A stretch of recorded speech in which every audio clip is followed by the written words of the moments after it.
to talk about the philosophy of art. And this has been an itch in my brain for a bit about what is the difference between a painting and art.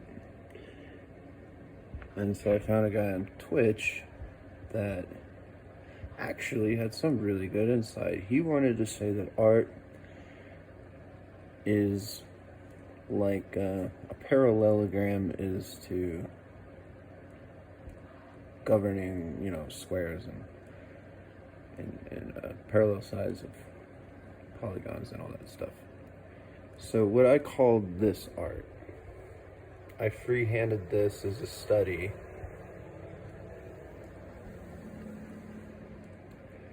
I'd never free-handed a painting. No, that's not true. I never freehand painted like an animal or something. Like it's kind of like it's like a landscape, I guess. But this is, the famous Dali painting. I really like how the spaceman turned out.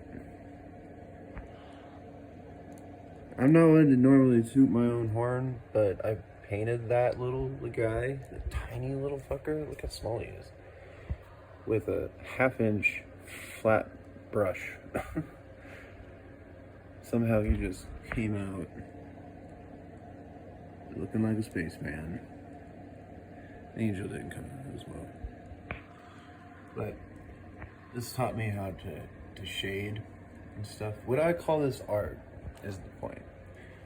No, this ain't art. This is a copy. This is a study. It's, to me, by my definition of what art is, as the conversation progressed, is then art a life form? And he says, well, no, because the life form needs certain parameters and things and all this other stuff to define it, that it governs itself to be called a life form. And so this would then be a life form. So then I ask, art is individuality as a life form? Because he correlated it to performance. And so when I imagine performance, you have an isolated moment in time where a person cannot be replicated, ever. You could never be that person again. That would be art by his definition. And he's saying, well, now you are performing. And this is a weird guy who's wearing some, gimp suit. But insight philosophically into art at that level is brilliant. So he understands that we use multiple definitions of art, or maybe he only uses that one to say that art is basically performance. We have another study here. Is he art? This is not an attempt at replicating Rembrandt's painting. I wanted to try to learn how to capture emotion in eyes. I don't know if my phone's gonna bring up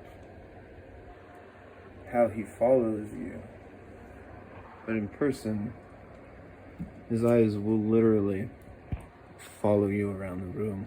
And if you look at him up or down, so I had never free-handed a portrait before. This is the first face I've ever painted. I wanted to figure out how to do the eyes, because that was the most challenging part at that time. Painting's not brilliant, it's not perfect. I quit because I was working, where was it? I think right here. This was my last brush stroke. Because I was covering up all this other stuff that I layered on that, while it isn't perfect, is yet very interesting to kind of look at. To me anyway, specifically in how I was developing technique. Because nobody taught me how to paint this. I had to go at it basically on my own. We just had a mentor that I paid to go to a class at the community college because I wanted to paint with a group of people again. And so I got some Reeves paints and painted him. I think he was the third, I don't remember. Yeah, he was the third painting I made in that class. And after all these years, I still don't know how to do wrinkles. I can't figure it out. It just doesn't come to me. But this painting taught me that if I can capture an emotion in eyes, that's a very strong focal point. That that gives your painting direction. It draws you into it from all angles. So, would this be considered art?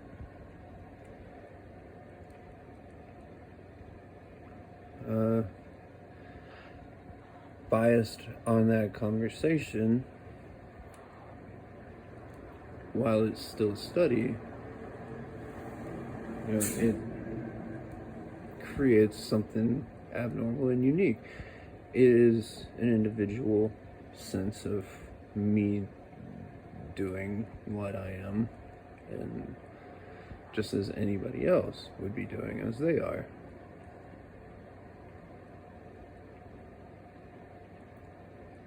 So what's the difference then between a painting and art? Because while these are both paintings, which one is technically art? Which person or version of myself? I like looking at that elephant. I think he came out okay. But the funny thing is, look at the shading on this right there. It goes in between the legs.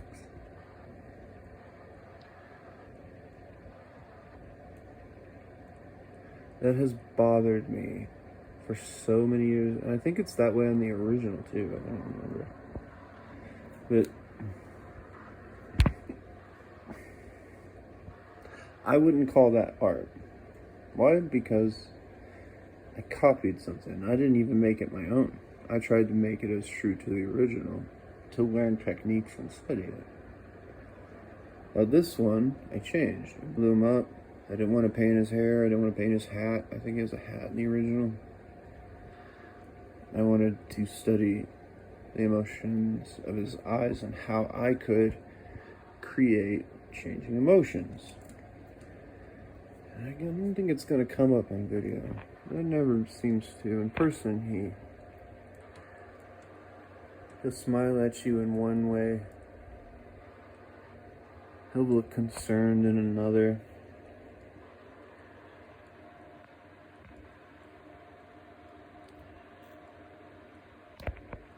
And he's terrible, and yet I love looking at him. I don't know what it is. Like, it's not a great painting, right? I mean, I could have worked a lot longer on it, but for some reason, I just love looking at him. That's why he's on the wall here.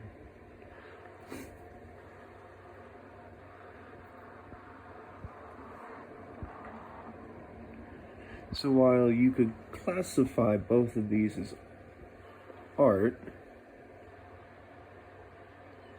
which means that it's, like looking at a series of shapes that are technically parallelograms, I would look at, say, if I wanted to call a square art versus a rhombus or rectangle, that I want to simply have the square be art. To me, it would be like this, compared to an encompassing nature of art. So you have to ask yourself, what is the difference? And the conversation's interesting because it goes in two directions. I was actually shocked. Normally, when I bother people on social media or Twitch about the philosophy of art, they have no idea what to say. they want to call their paintings art. And while they are producing unique or individual visions of things, what is the extra bit of essence that is required to call this not art? Why isn't this art? So now you're at the bottom barrel, I think, I imagine, of what is the difference between that and Van Gogh. So, where do you go from there? The only place I've ever stopped calling my paintings, I never really refer to them as art, is the last one, because that is an attempt at a full realization, which is,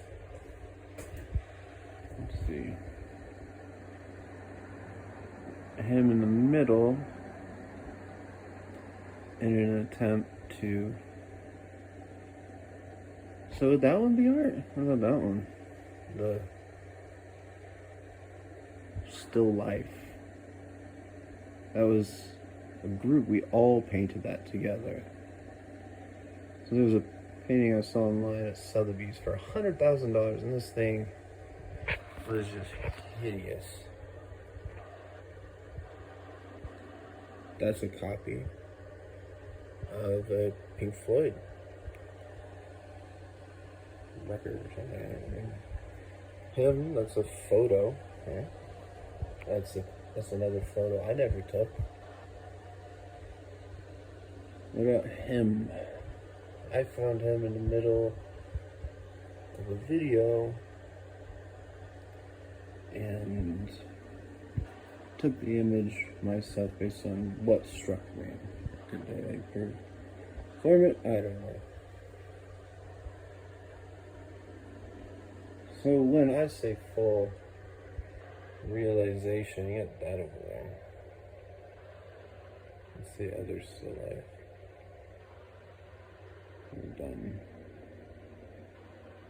I don't know, I've always kind of liked that one for some reason. But when I say full realization, I mean my best efforts and to be totally isolated. Just as Van Gogh was, he went out and he sat somewhere, and he, whether or not you look into the other details, the basic foundation is that he just sat somewhere and he found something unique, and that's what he painted.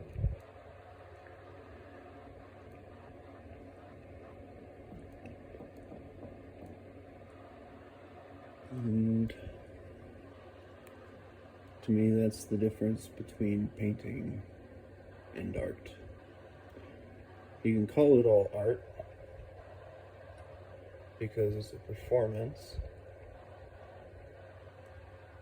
but realistically, once you get deeper and deeper into the thought process, art is the individuality of a life form, right?